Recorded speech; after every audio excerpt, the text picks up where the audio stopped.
So we discussed yesterday was the reasons that led up to the flood and the idea of the flood being a new beginning. We spoke about why Noach is mentioned as being so unique that he could be saved from the waters of the flood.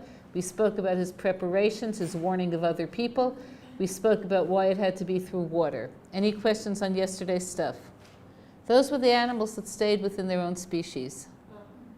Okay, this is also one of the reasons that from the Torah's perspective, you should find fossils of animals that are extinct, because it says explicitly that animals were extincted during the flood. So I find it interesting that people will say that the fossils somehow disprove Torah when, like, it's very apparent that there should be fossils. Okay, clear? Is it possible that, like, the flood could have aged things? Aging is very tricky. Does this interest the rest of you? Yeah. Carbon aging. So here's how carbon dating works. There's X amount of carbon in, let's say, a piece of coal. Okay, for it to emerge as a diamond, it would require more or less carbon progressively. More. Okay, so it's this much today, it's more tomorrow, more still. Okay, this is how. But that works on the premise that everything is as it is now.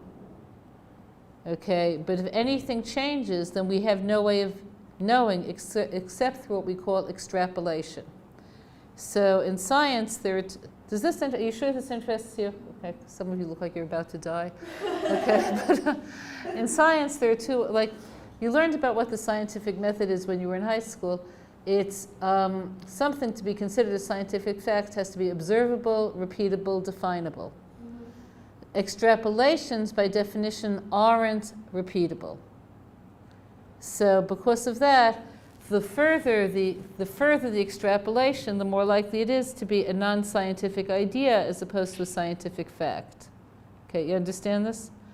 So I'll give you an example of how like a good scientist has a very open mind. Okay, so something as basic as, let's say, Newtonian physics, which nobody thinks is an accurate picture of the world anymore, right? Since Einstein, nobody thinks it's true. Nobody thinks Newton was a liar. He was describing things as he saw them. But because it involved extrapolation, it's possible that somebody will see something more. Okay, it was a given, for instance, that we could decide whether the Earth revolves around the Sun or the Sun around the Earth. Which is the truth? Which revolves around which? Okay, so in terms of what we could observe easily, certainly the Earth around the Sun. That's what the whole solar system is about. But once you have a relative view of the world, of the universe, you'll say you could never tell what's revolving around what. Okay, because it all depends on where you're standing. Okay, this is clear? So a scientist keeps an open mind, and the further the extrapolation is, the more room there is for saying, huh? So from a Judaic perspective, we would definitely say that carbon dating describes things as far as you could see it in a very limited frame. If everything was the same as it is today, even though certainly we know there was an ice age, certainly we know there was a flood, certainly we know that everything isn't as it is today, then this is how carbon dating would work. So the closer it is to now, the more accurate carbon dating will be. The further it is, the more questionable it'll be. So that's one thing to take into consideration with carbon dating.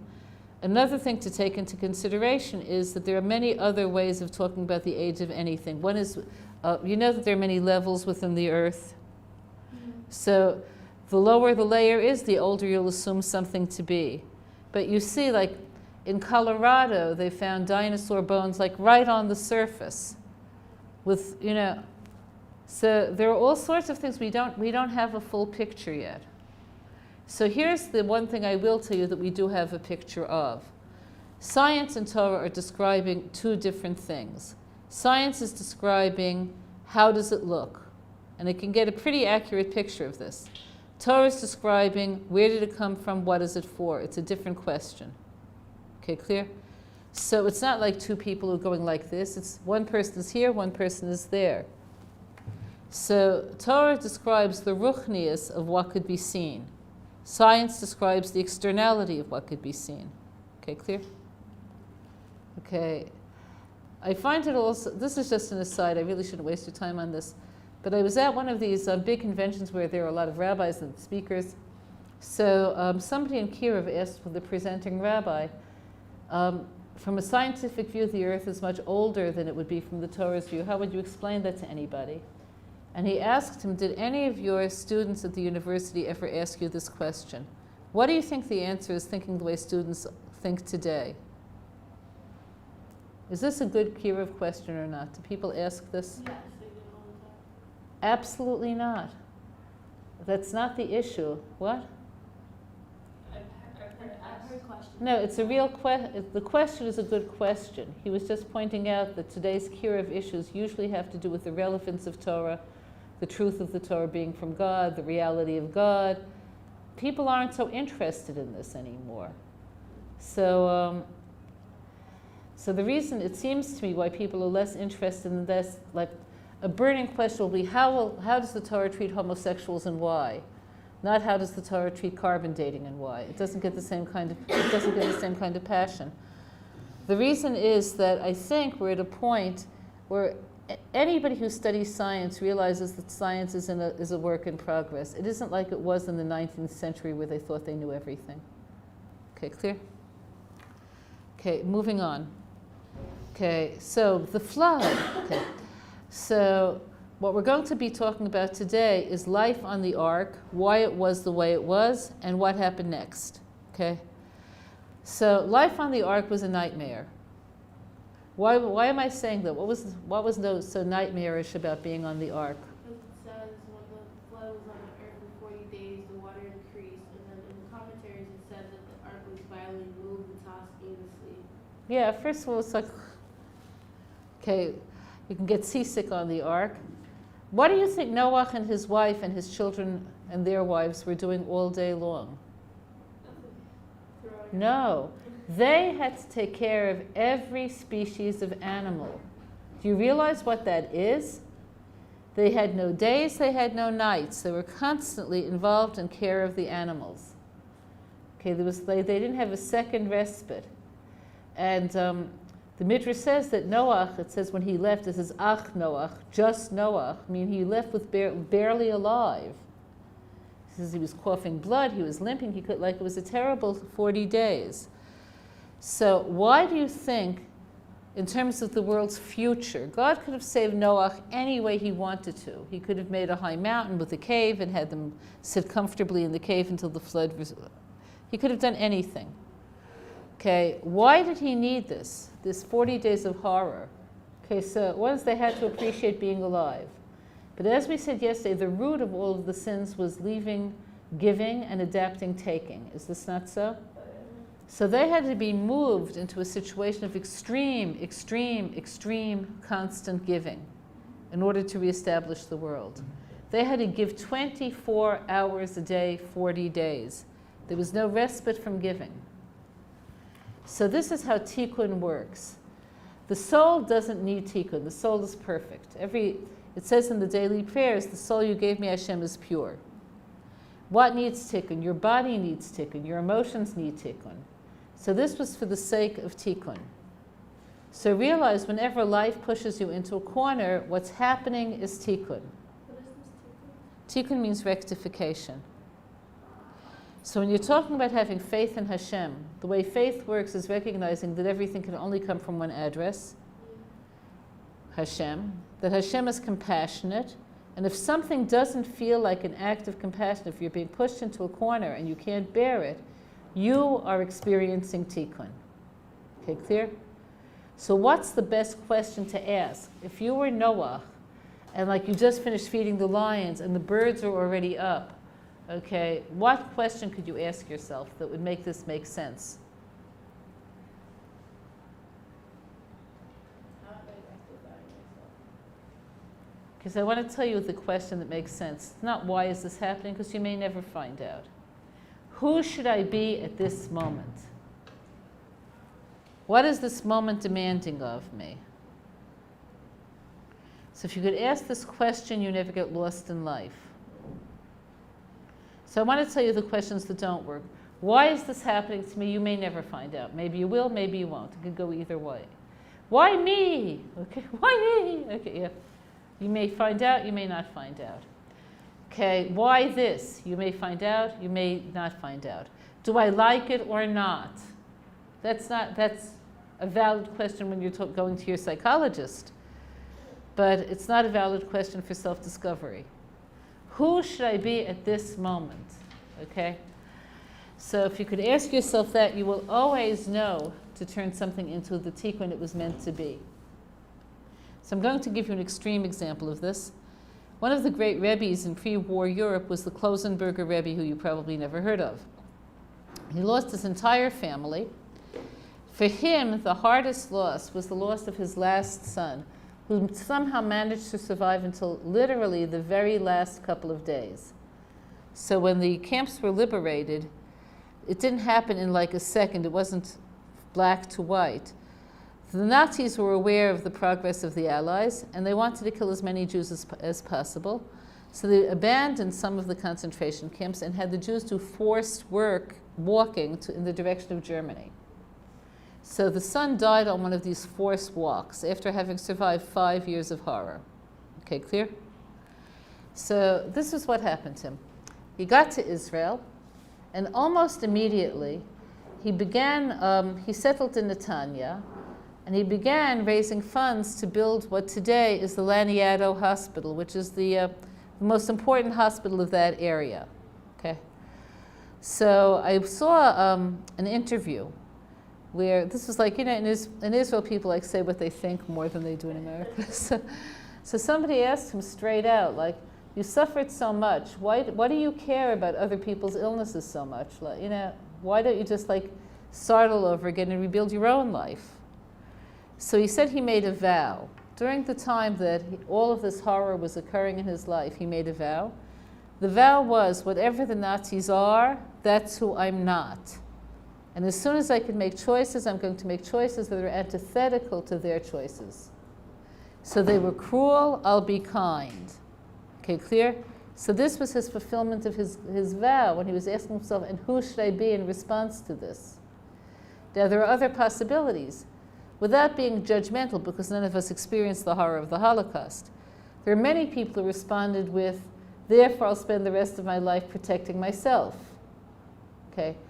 Therefore I'll always put myself first because nobody cares about me. Okay? Therefore I'll give up on life because life isn't worth living. You understand this? But when people made these wrong decisions, it's almost always because they didn't ask any questions. They sort of flowed into it. So you have to learn the question. The question is, who should I be now? Okay, so this is reflected by who Noach was when he left the ark. Okay? So what did he do? What was the first thing he did? Do you know? Excuse me? Planted a vineyard. Okay, why? To get drunk, that was his intent. Because the horror was overwhelming. So even though he was such a huge tzaddik, and he knew the questions to ask when he was on the ark, when he got off the ark, there was a failure. So I want to tell you something about human nature. When the choices are very extreme and black and white, it's sometimes easier to make the right choice than when the fire is off, if you know what I mean. So I'll give you an example like in real life. So how many of you keep Shabbos consistently? Okay. At least consistently here in Neve, because there's nothing to do on Shabbos. Okay, whatever. So let's say you keep Shabbos consistently, and you've been doing so for 5 years, let's say. And you work. What do you actually work at back home? Let's say the manager of the preschool would approach you one day and say, we're expanding our program. Okay, the vast majority of women work nowadays. So preschool started, as you probably know, the original vision for preschool was to be a morning program. Virtually all preschools have afternoon programs as well. The women need weekend programs. Okay, many of them work weekends. Even those who don't they don't need 24-hour-a-day childcare on weekends. It's too much for them. They need preschool on weekends. So you say to them, but I don't work Saturdays. I don't do Shabbat. So suppose you said, look, I understand that until now you haven't worked on Saturdays, but there's like supply and demand. If we can't supply the women with what they want, they're going to go to other preschools. We have to have a Saturday program. We have to have a Sunday program. We need people who could alternate Saturdays and Sundays because nobody wants to work 7 days. So we're putting you on for the first and third Saturdays of the month. You could have off like you want on the second and fourth. Could that happen in real life? Yeah, sure. It could. Look, so what you're saying is that you would be Shomer Shabbos as you do this. Yeah. But suppose your boss would say, look, we have a program. And this is true. I don't know if this is true in the preschool you worked in, but many preschools this is true. You worked in a Jewish one. If you're working in a non-Jewish government-funded one, then there's defined educational goals that have to be met. Yeah. So we have to have creative arts. We have to have, we have to have painting. We have to have this. We have to have this. You're working in a program. You're not making a program. We can't accommodate this. Then what's your line? I can't work it. Well, you have to work it. My religion is more important. All right, you know what? I understand it's a matter of principle. I'm going to offer you $500 more a month for this. To work on Shabbat? Yeah. Not happening. What? Not happening. So suppose I upped it. Suppose I made it $1,000 a month. No matter how much money Okay. you give Okay, me. could you all picture this? That if it's put like this, break Shabbos, I'll give you money, a lot of us are going to say it's just like not negotiable, yeah? Okay, you have the image? Not negotiable, not $1,000, $2,500, okay, it's just not negotiable. Here you are on Shabbos, in Neve, where it's real easy, okay, clear? And your hair looks awful. It looks like really, really awful.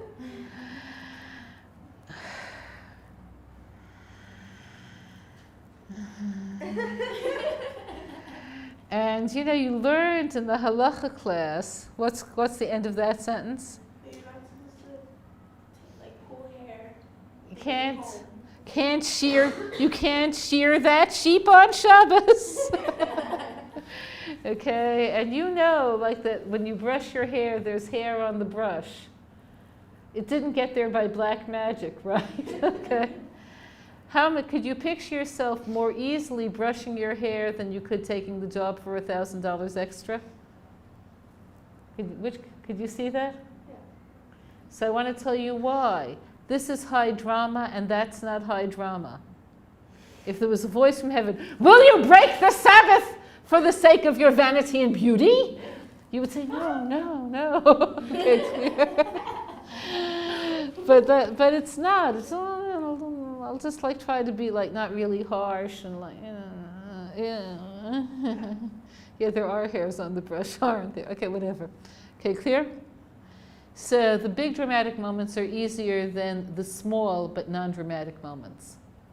So this was Noach's failure in that regard. He shouldn't have planted a vineyard. It was escapist from life. If he were to ask himself the question that he knew how to ask, which is, who should I be now? What do you think the ideal way of re-beginning the world would be?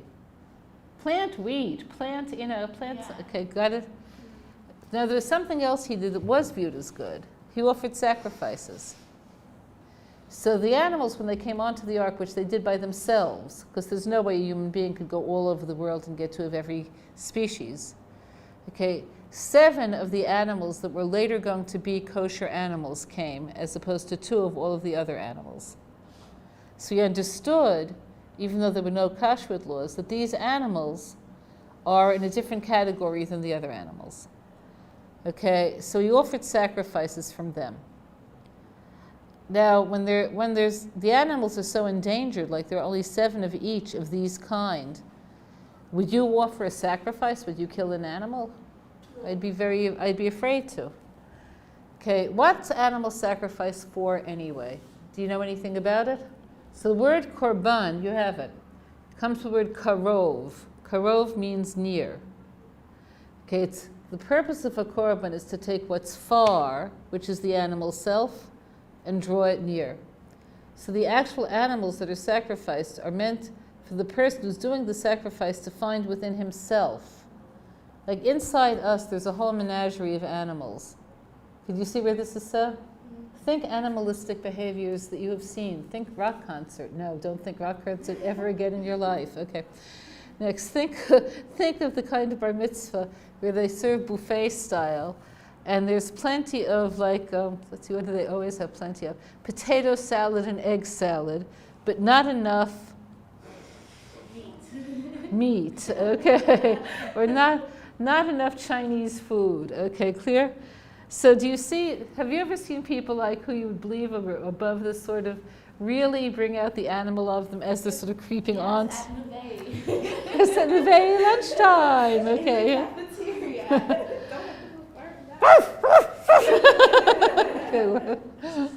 Okay.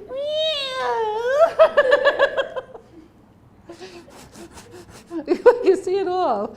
Okay, so in any case, so there are 4 steps in making a korban. So here they are. I want you to understand this because it has to do with elevating your own animal self. The first is to identify the animal. So the menagerie within you has some animals that can't be elevated. You can't elevate a tiger or a lion. You have to learn how to suppress certain kinds of animal energy. But the sheep within you, let's stick with the sheep. That's the follower, the herd instinct. Is the herd instinct good or bad?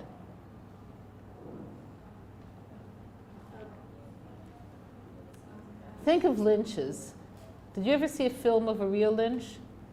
A film? Yeah, like on the news. Did you ever see? Like, I know what a lynch does. It sucks the blood.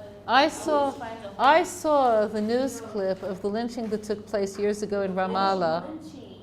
What? Oh, sorry. This is a leader. What? Okay, so what they had was somebody wandered into Ramallah, which is an Arab town, and a mob started following him. He ran to the police station. He thought that the police would protect him. The police joined the mob, and they killed him and threw his body out the window. And this was all filmed. Okay, so I saw this on film. So, do you think if you were to ask, I don't know how many people were in the mob, let's say there were 500 people. Some of them might have been fairly decent people normally. Could you see this? Yeah. Okay, what makes a person join a mob? Loss of self. Loss of self. Okay, so mob instinct could be extremely unholy. Have you been to Yad Vashem? Yes. Did you see the film clip of Hitler going through the Reichstag and the parade in the street? Did you see that film? Like the high school girls literally jumping for joy and Okay, so that's mob instinct at its worst. Could mob instinct ever be good? Okay, soon it'll be Hanukkah, right? So here you are, the public square in Modi'in. Matityahu, the Kohen of the place. The Greeks trying to get him to publicly eat pig. He says, whoever's with God, follow me, and his sons get onto the stage, and before you know it, thousands of people are following them. You understand this? So it could be positive, could be negative. It could go either way. So the first thing you do when you're dealing with the animal in you is to admit that there's an animal in you. That's called selecting the animal. The next part is you have to actually lean your hands on it. So you feel its vitality and its life force, and so you're totally identified with it. Okay, the next part, which is the most important part, is that the animal is killed by ordinary shechita, just like if you were killing an animal for food. But its blood is received in sanctified vessels. So the blood is the animal's soul. So the idea is that the soul is holy if you put it in a holy vessel. If not, it remains animal. So the idea is any animal urge of these permitted urges could be holy. So Rambam gives us an extreme example of this. He says, this is like more of a man thing than a woman thing. Are there people who like action, who just like action? Yeah. The action movies? Yeah, action movies, but living action movies. Boys are that way. Like when the boys are inducted into the army in Israel, all of the boys want to be in what part? They're allowed to ask to be in whatever part they want. They don't always get what they ask for. They all want to be in the paratroopers or combat soldiers, the Golani. Okay, I mean, I know one boy, like my son's friend, who actually would in his interview say, I want an indoor job that's completely safe. I want something that requires as little effort as possible. So they gave him a job. They have these like gigantic sort of places where they store uniforms, okay? So his initial job was like sizing them. You know, they would come out like all the size 42s, size 44s, okay? So he's in the army for 3 years, so like you progress a little bit. So he became like in charge of his part of this great like storage facility. So he had access to all the uniforms. In other words, people had to sign them out. They had requisition forms. He gave out the forms, so he could take whatever he wants and just like, you know. So when he would go off like on, you know, like on Chofesh, he once came to our house like in this paratrooper outfit. I said, you're the paratroopers? So I said, well, it's good for my social life. He had a pilot outfit, whatever, but in any case. But so there are people who like action, yeah? What's the worst expression of it? Joining a gang, okay? So here's a scale of better responses, okay? So Rambam says, okay, you like this. You like the blood, the guts, you like it. So don't say I'm going to be an accountant. This isn't going to work. You could be a shochet. You could be a mohel. You could work in the emergency room. You could be a doctor. You understand this? But you have to find something that's real. You have to put it in a holy vessel. Okay, clear? Okay, the final part is at least some part of the animal has to be offered on the altar. Okay? So the idea is that something has to be sacrificed. You have to be willing to say no to something. It can't all be yes. Okay, clear? So Noach offered sacrifices. So by doing that, he created a foundation whereby the world now is redeemable. Yes, we admit that we have animal instincts, but we'll deal with them. Okay, so at that point, God said, now I see that you know that the human heart is evil from early youth, okay, which is true, okay, but you'll deal with it. So the phrase, Ki yetzer adam ra mi'ne'urav, the human heart is evil from early youth. I want to explain this. The Yetzer Hara is the part of us that loves destruction. Could you see where this is so? Yeah. We all start out with that. So even like very young children, you know, picture a 2-year-old building a Lego tower. What's the fate of every single Lego tower? The same hands that build them are the hands that push them down, right? Or another pair of hands. Okay, or another pair of hands, okay.